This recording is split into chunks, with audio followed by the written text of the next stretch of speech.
하나님 우리 아버지와 우리 주 예수 그리스도를 쫓아 은혜가 여러분과 함께 하시기를 간절히 바랍니다.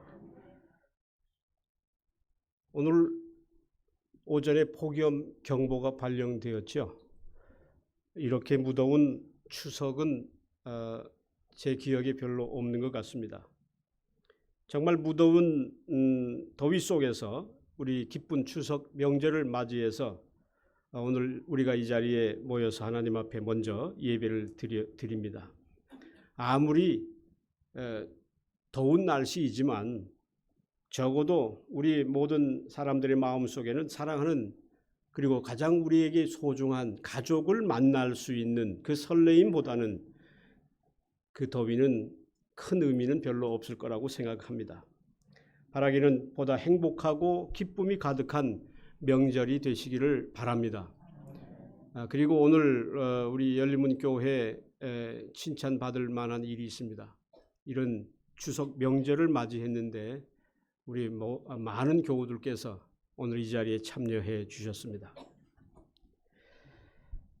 지난주일 우리는 믿음에 대해서 이야기를 하면서 한 이방인 여인에 대해서 우리가 생각해 보았습니다.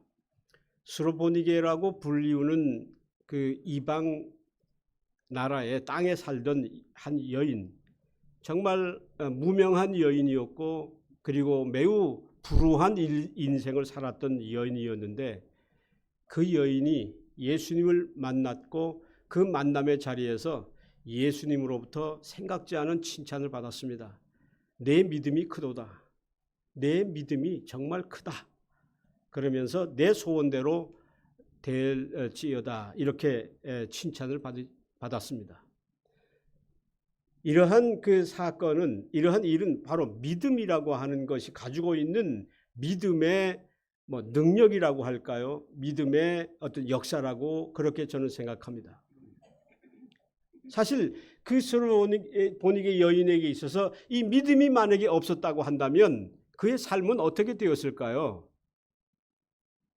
그러나 그녀는 이 세상 사람들이 갖지 않은 특별한 믿음을 가졌고 이 믿음이 바로 예수님의 앞에 칭찬을 받았습니다.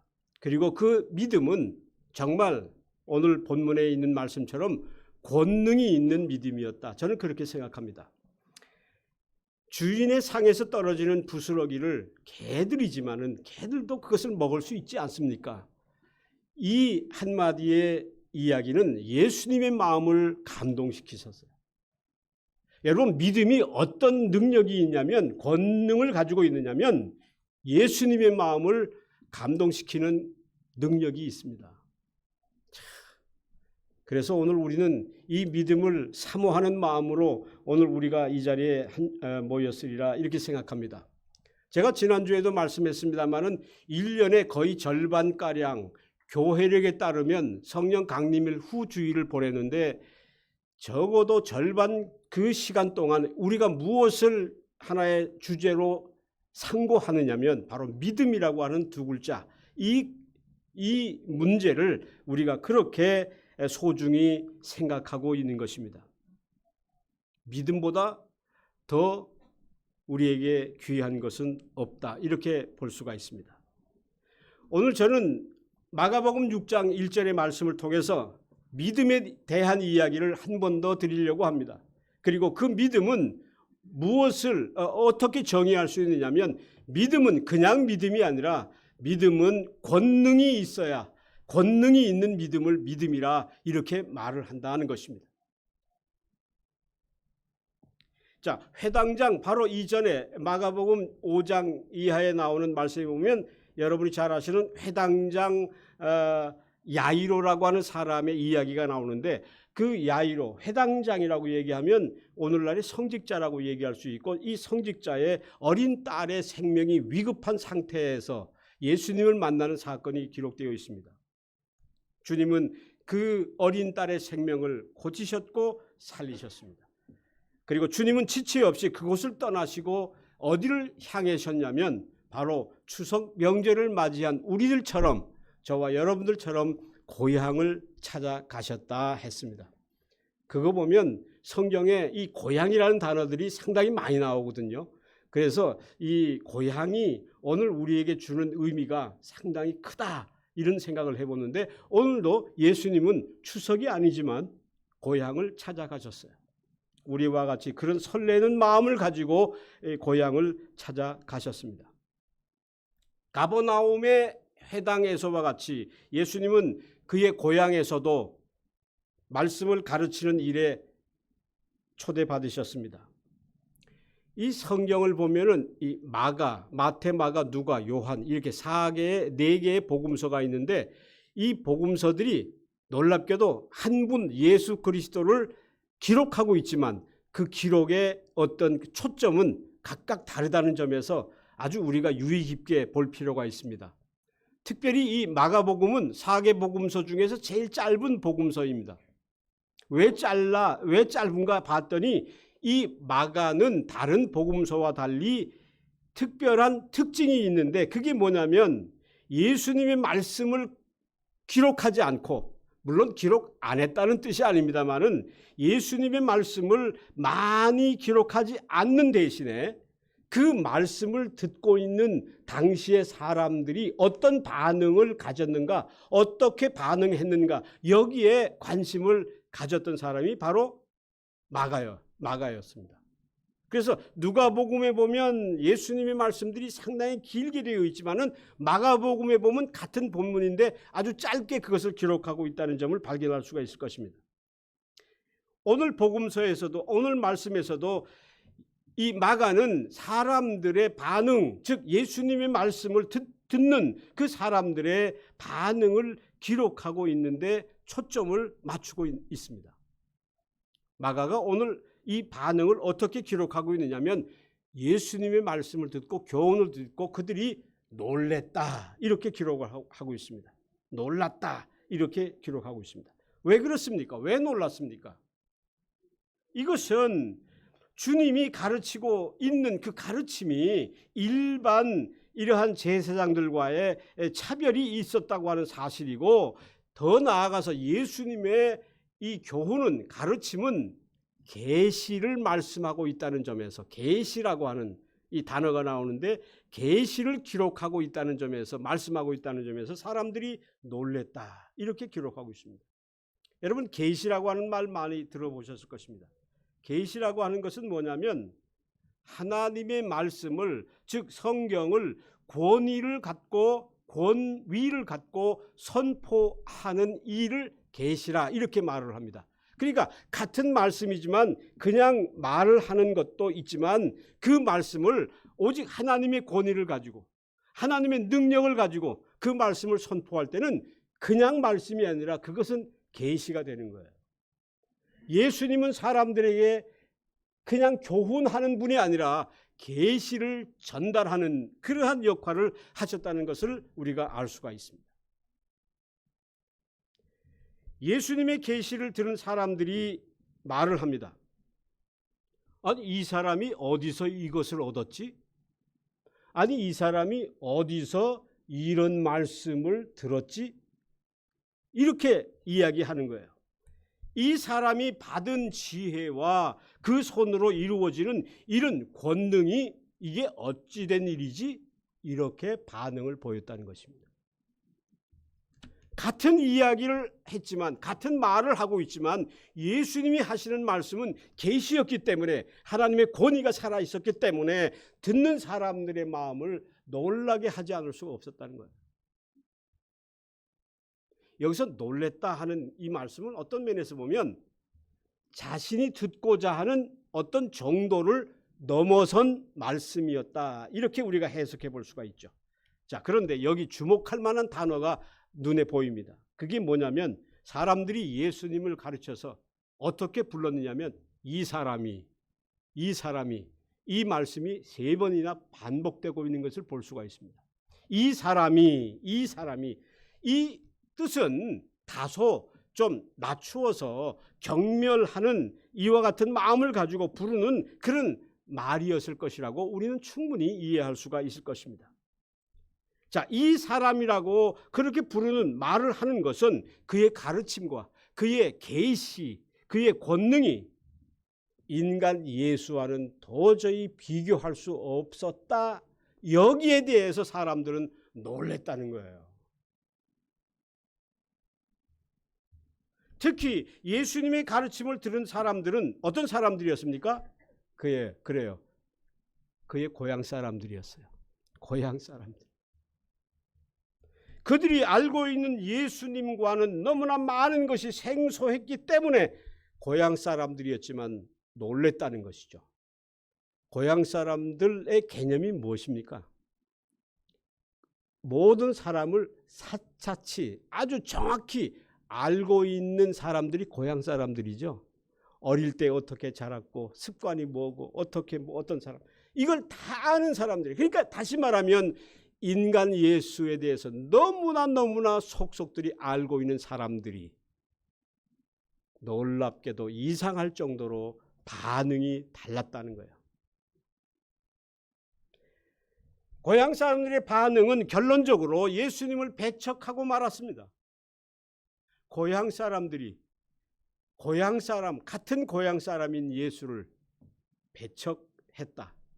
참 역설적인 뜻 아니겠습니까? 그러자 예수님의 반응이 또 아주 재미있습니다. 예수님의 반응이 어떻게 나타나냐면 성경에 보니까 예수님은 마지막 본문 6절에서 이렇게 말씀하십니다. 그들이 믿지 않음을 이상히 여기셨다. 어때요? 마가복음은 참 특별히 우리가 생각할 수 있는 것을 넘어서서 사람들의 반응에 아주 초점을 맞추는 점에서 아주 우리가 특별히 아주 소중하게 읽을 말씀드립니다. 즉 예수님이 그들이 믿지 않고 예수를 그렇게 배척하는 것에 대해서 이상히 여기셨다, 이렇게 말씀을 하고 있습니다. 그래서 결론적으로 예수님은 당신의 고향에서는 소수의 병자들만 안수하여 고치시고 그곳을 떠나셨다, 이런 말씀입니다. 자, 우리는 이러한 배경을 통해서 믿음이라고 하는 글자에 다시 초점을 맞추지 않을 수가 없습니다. 참으로 믿음이 없는 사람들에게는 예수님의 어떤 권능도 어떤 능력도 그리고 어떤 말씀도 이해할 수 없는, 풀리지 않는 그냥 수수께끼에 불과할 것이다, 이렇게 볼 수 있습니다. 오늘 우리가 말씀을 들을 때 이상한 말씀으로 들린다면 바로 여기에 해당하는 것이 되겠죠. 자, 마태라고 하는 사람도 이 똑같은 사실을 기록하면서 거기에서 예수님은 많은 권능을 행하지 아니하셨다고 기록하고 있습니다. 자, 그러고 보면요, 예수님의 권능이 일어나는 곳과 일어나지 않는 곳의 차이는 자명하게 분명하게 여기서 갈려지는 것입니다. 믿음이 있는 곳에서는 예수님의 권능이 그야말로 역사하지만 믿음이 없는 곳에서는 그렇지 않다는 이야기죠. 결국 믿음이 가지고 있는 것, 이 믿음이 곧 주님의 권능을 가져올 수 있다는 그런 결론 아닌 결론에 도달할 수가 있을 것입니다. 따라서 오늘 우리는 권능이라고 하는 단어와 믿음이라고 하는 이 두 가지의 단어를 만나게 되는데, 이 두 가지의 단어는 서로 뗄 수 없는 불가분의 관계에 있다는 것을 알 수가 있습니다. 자, 다시 말하면 서론의 결론은 뭐냐면, 내가 가지고 있는 또는 내가 사모하고 있는 나의 믿음이 어떤 믿음인가 하는 것을 우리가 생각할 때 그 믿음은 권능이 있어야 진정한 믿음이다라고 하는 사실을 우리는 여기에서 이야기할 수가 있는 것이죠. 자, 그러면 권능이 있는 믿음과 권능이 없는 믿음은 어떤 차이가 있을까? 물론 이것을 설명하기는 참 쉽지 않은 문제이지만 오늘 이 말씀을 통해서 기초해서 저는 이 말씀을 나누고자 합니다. 아무리 혈육적으로 같이 살아온 관계이더라도, 또 다시 말하면 하나의 사랑하는 가족이라도, 그리고 안면이 있어서 서로 친한 사이일지라도 권능은 오직 믿음으로만 일어날 수 있다는 사실을 말씀하고 있는 거예요. 권능의 역사는 오직 믿음이 만드는 하나님의 은혜라고 하는 사실을 오늘 이 본문은 우리에게 강조해 주고 있습니다. 다시 반복합니다. 권능의 역사는 오직 믿음이 만드는 하나님의 은혜입니다. 이처럼 마가는 다른 복음서의 기자들과 달리 많은 기적을 베푸시는 예수님을 기록하면서 예수가 도대체 누구인가 라고 하는 예수님의 정체에 대해서 많은 사람들에게, 독자들에게 그 질문을 던지고 있습니다. 예수님의 권능을 기록하고 있는 그 수많은 말씀 속에서 그러면 예수는 도대체 어떤 사람인가 라고 하는 것에 대한 정확한 이해가 우리에게 있어야 한다는 말씀입니다. 항상 그들에게 최대의 관심은 예수님의 권능과 그리고 그것을 바라보는 사람들의 반응이었습니다. 이런 배경에는 당시 신약시대에 종교 지도자들과 비교될 정도로 예수님의 가르침이 사람들에게 큰 파장을 가져왔기 때문이라고 하는 것을 우리는 쉽게 추측해 볼 수가 있습니다. 오늘의 본문은 바로 이 문제를 중심 주제로 삼고 있습니다. 본문을 자세히 들여다보면 고향 사람들이 나오는데요. 이 고향 사람들에서 나온 말이 상당히 충격적인, 아주 예수님에게 충격적인 그런 뜻을 이야기해 주고는 것을 우리가 살펴볼 수가 있습니다. 예수가 어떤 사람인가 라고 하는 점에서 고향 사람들이 이렇게 말을 합니다. 예수는 마리아의 아들 목수가 아니냐, 이렇게 이야기합니다. 그런데 이 말은 예수님에게 있어서는 참으로 거북한 말씀이 아닐 수가 없습니다. 왜냐하면요, 우리 대한민국 조상 또는 민족처럼 당시 이스라엘 또는 유대인 사회에서는 남자가 그 가문을 대표하는 전통을 가지고 있습니다.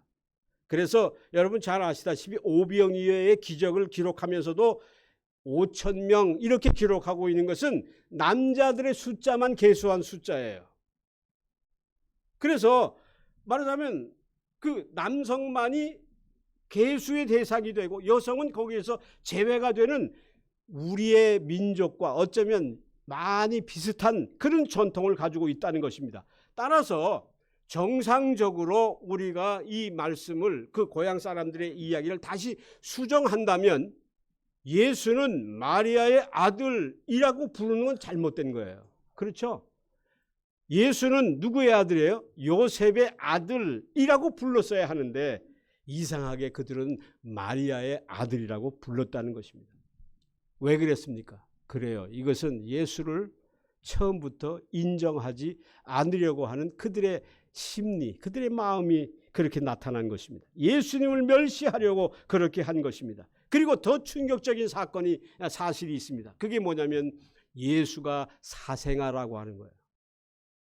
마리아가 남편 요셉으로부터 예수를 낳은 것이 아니라고 하는 것, 이것을 누가 알고 있었느냐면 그래요, 고향 사람들이 그걸 정확히 알고 있었다는 것이죠. 인간적으로는 이보다 더 치명적인 말이 없었습니다.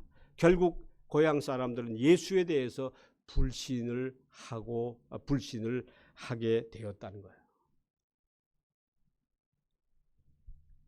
그리고 이 본문은 마가의 첫 장에서 기록하고 있는데 마가복음 1장 1절 보면 예수는 하나님의 아들이라고 하는 점을 정확하게 명시하고 있는데 이처럼 예수를 하나님의 아들이라고 부른 것에 대해서 정면으로 부정하는 사건이 바로 마가복음 6장의 일이에요.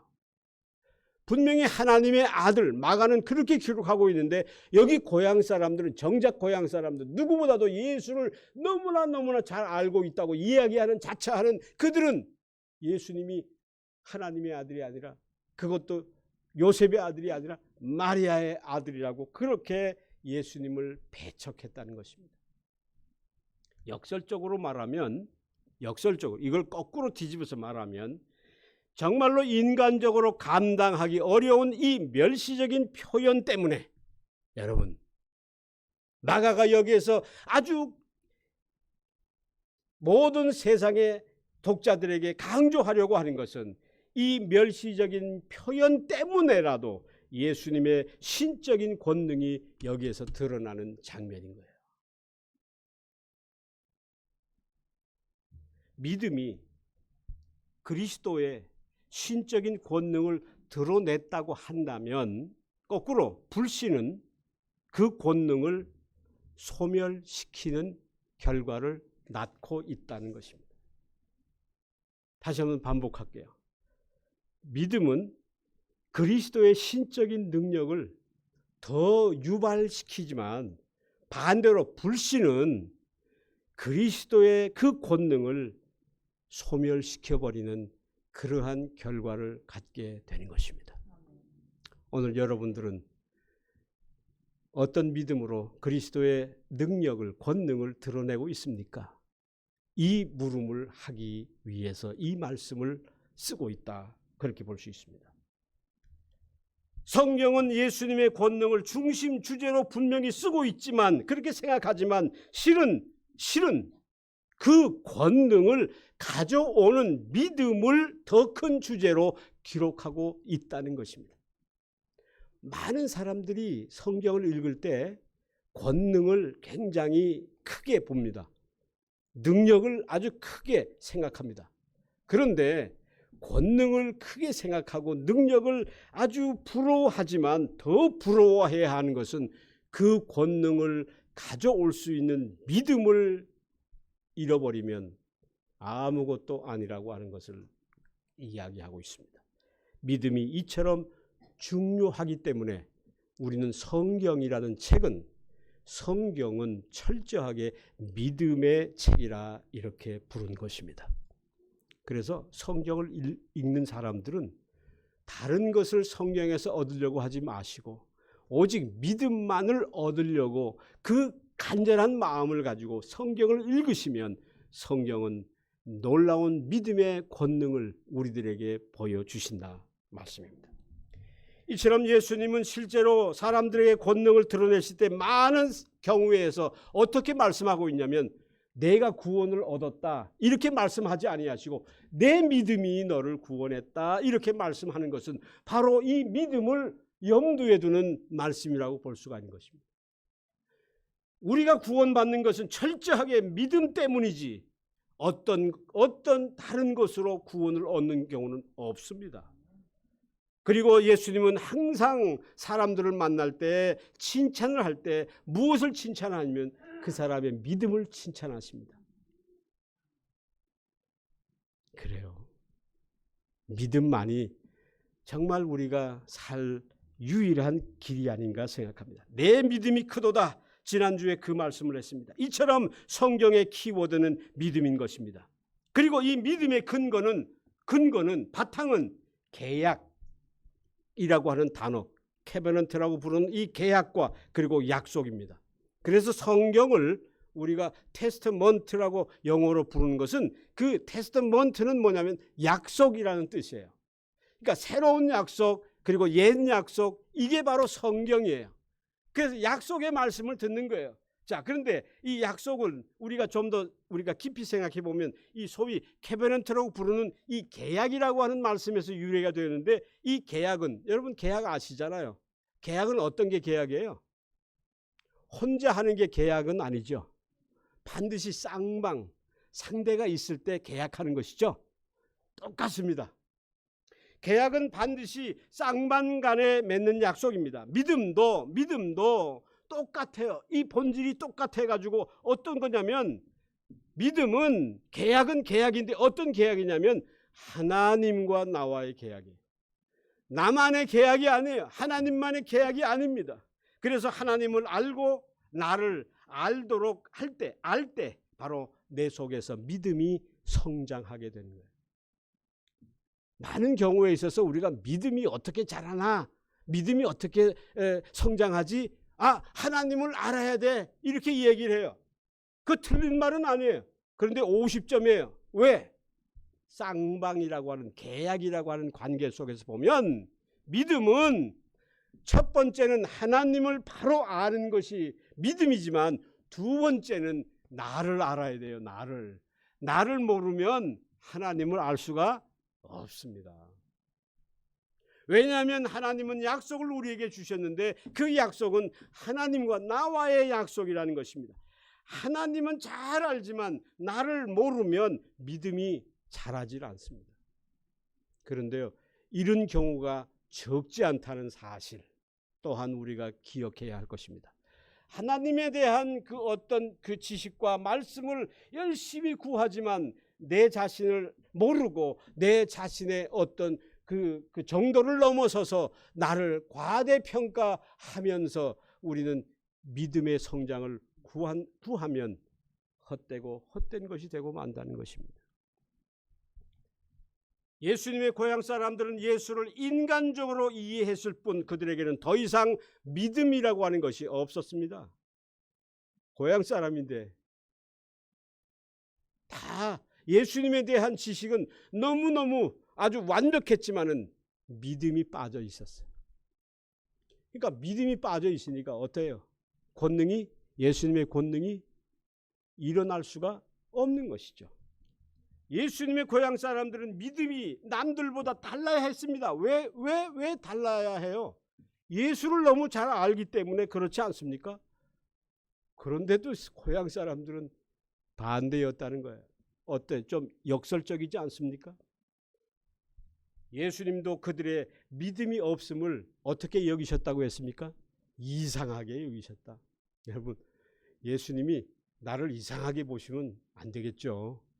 정말 우리가 이 예수님이 이상히 봤다라고 하는 점을 우리가 부각시켜서 생각해 보면 우리가 정말 믿음의 소중함을 다시 한번 여기에서 깨닫지 않을 수가 없습니다. 예수님은 바람과 바다 그리고 병자와 심지어 죽은 자에게서 놀라운 권능을 행하시는 하나님의 아들이셨습니다.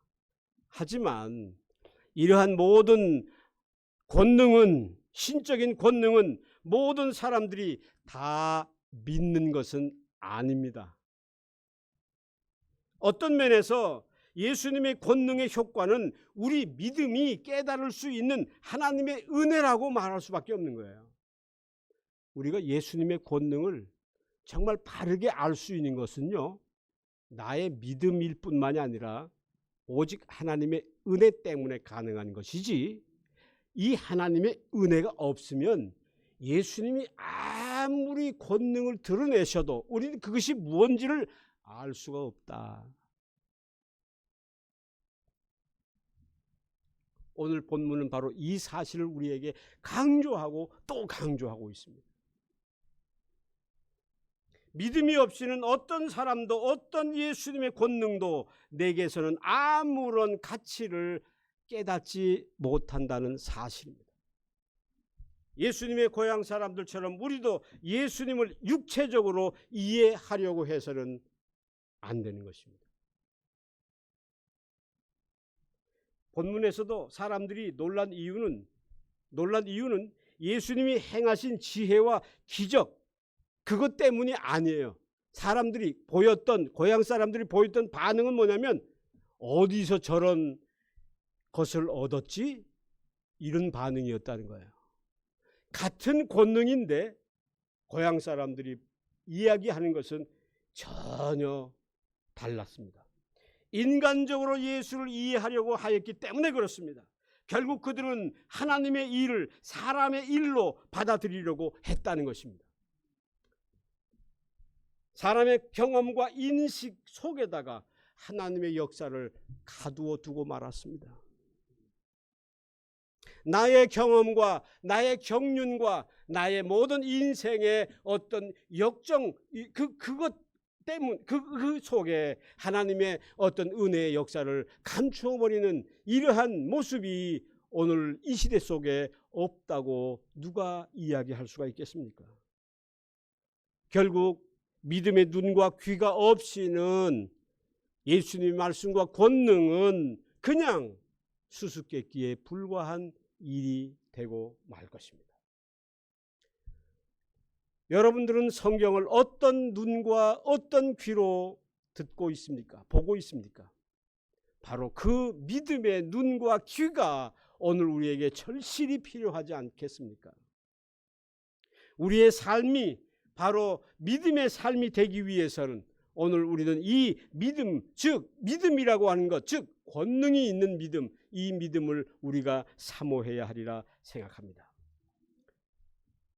열림은 교회 우리 성도들, 가정들, 오늘도 우리 병원에 계신 분들이 많이 있습니다. 또 병원에 계시지 않지만 우리 가운데는 아픈 분들이 참 많이 있는 것 같습니다. 물론 여기에만 그런 것은 아닐 것입니다. 우리가 하나의 인생을 살아가는 그 과정 속에서 얼마나 우리가 상상할 수 없는 어려움들이 있겠습니까? 역경들이 있겠습니까? 정말 이러한 역경들을 무엇으로 우리가 그것을 이길 수가 있겠습니까? 권능이 없이는, 권세 있는 능력이 없이는 우리가 이 인생을 살아갈 수가 없을 것입니다. 오늘 우리가 예배 전에 불렀던 찬송 믿음이 이기네, 이 찬송 제가 개인적으로 좋아하는 찬송이지만 우리가 이 세상을 이기는 것은 나의 경륜과 경험이 아니라 내가 가지고 있는 재산이 아니라 믿음뿐이라고 하는 사실을 오늘 우리는 이 말씀을 통해서 다시 한번 들어야 할 것입니다. 보세요. 어떤 면에서 우리의 일상의 삶을 내가 솔직하게 목사를 떠나서 솔직하게 한 인간으로서 조용히 들여다보면, 내 삶을 들여다보면 어떤 때에는 놀랍게도 믿음의 기도를 드리지 않습니다. 기도는 많이 하고 있는 것 같은데 정작 믿음의 기도가 빠져 있는 때를 내가 깨닫게 된다는 거죠. 목사인 저가 이게 도대체 무슨 말인가? 이해할 수 없는 그런 일들이 오늘 우리의 일상 속에서는 일어나고 있다는 사실입니다. 정말 이러한 경우가 의외로 많습니다. 가령 예를 하나 들겠습니다. 소중한 우리의 가정에 있어서 자녀의 문제는 정말 이 세상에 무엇과도 바꿀 수 없는 아주 중대한 문제입니다. 가령 자녀 문제를 두고 우리 자신의 방식과 우리 자신의 경험을 기도보다 앞세운다는 거예요.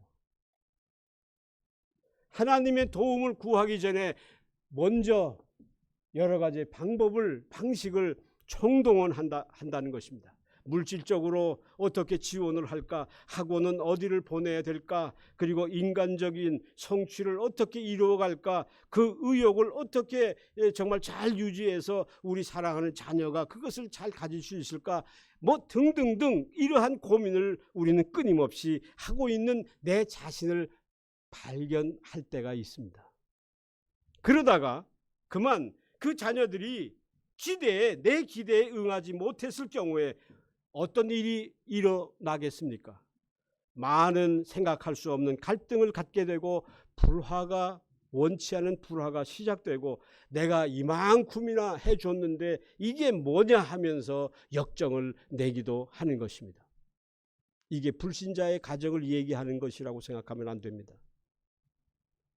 과거에 내가 수많은 하나님의 은혜와 경험, 그 권능을 내가 이미 경험했음에도 불구하고 여전히 우리는 우리의 일상 속에서 예수님의 권능을 조금도 의지하지 않고 있다는 내 자신을 발견하면서 우리는 이 말씀을 깊이 있게 들어야 할 것입니다.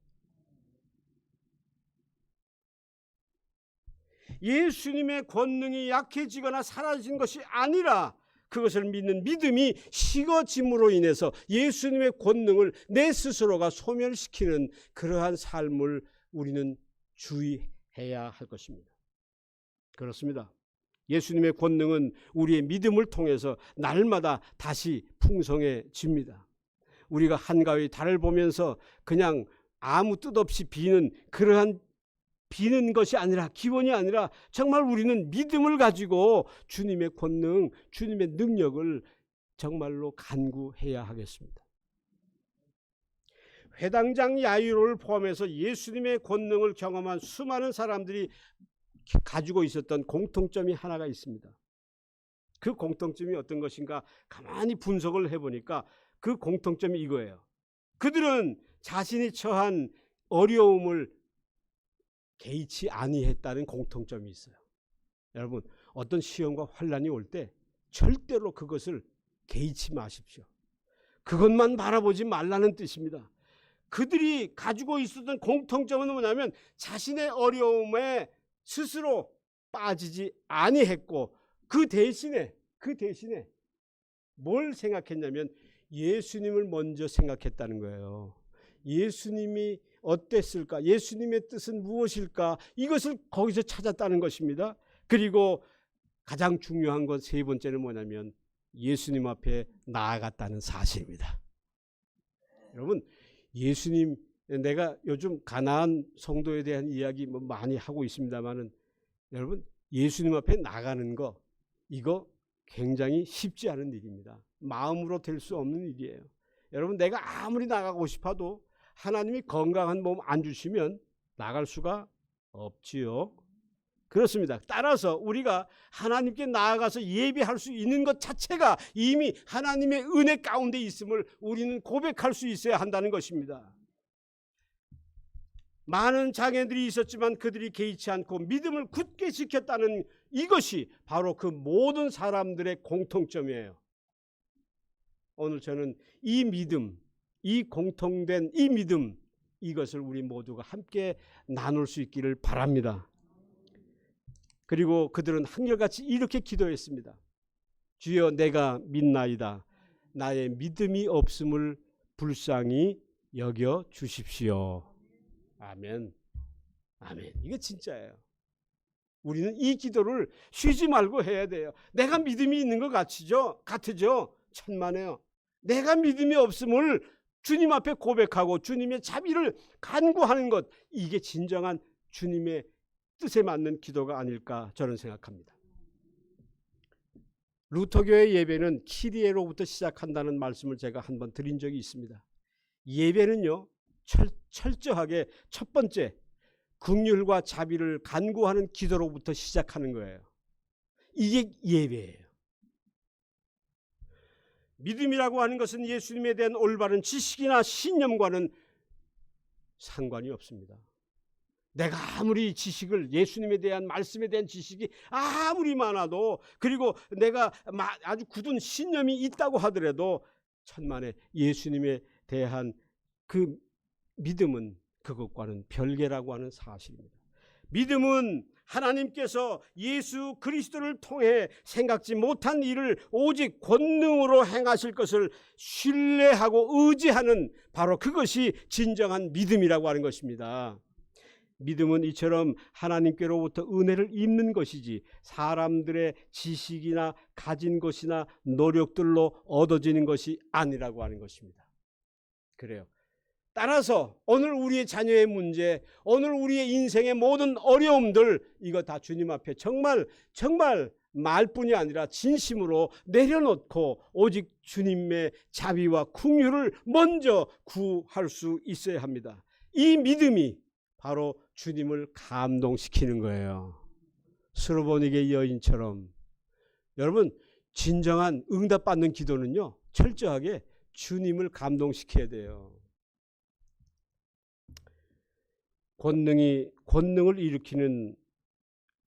믿음이 권능을 일으키는 동력이 됩니다. 그리고 그 권능이 무조건 믿음을 가져오는 것이 아닌 것입니다. 예수님의 고향 사람들은 불행히도 예수님에게서 아무런 권능을 이해하지 못했습니다.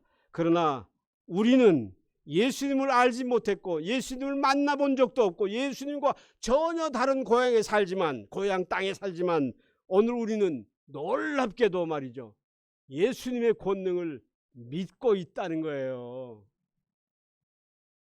누가 진정한 나의 가족입니까?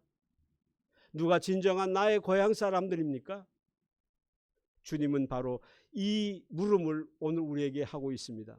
난 주님을 잘 몰라요. 만나본 적도 없어요. 내가 주님의 그 모습 본 적이 없어요. 그런데 감사한 건 내가 주님을 믿고 있다는 거예요. 주님의 권능을 내가 이해하고 있다는 거예요. 믿음만이 예수님의 권능을 믿고 의지하게 합니다. 이와 같이 믿음 안에서의 삶은 예수님을 믿고 따르는 일입니다. 앞에 가시는 예수님과 함께하는 일이고 그의 인도하심을 따라서 나를 의지하는, 나를 맡기는 일입니다. 오늘 우리는 이 주님을 그러한 마음으로 따라갑시다. 바울의 믿음을 여러분들에게 소개하면서 말씀을 마치려고 합니다. 사도 바울, 믿음의 큰 사람이었습니다. 그가 고린도 교회 성도들에게 이렇게 말씀을 합니다. 고린도 후서 5장 16, 17절입니다. 그러므로 이제부터는 어떤 사람도 육신을 따라 알지 아니하노라. 비록 우리가 그리스도도 육신을 따라 알았지만 이제부터는 그같이 알지 아니하노라. 그런즉, 우리가 잘 아는 말씀이죠. 그런즉 누구든지 그리스도 안에 있으면, 여기서 그리스도 안에 있으면 이 말이 뭐냐면 믿음 안에 있으면 그 뜻이에요. 믿음 가운데 머물러 있으면, 누구든지 그리스도 안에 있으면 새로운 피조물이라. 이전 것은 지나갔으니 보라, 이제는 새 것이 되었도다.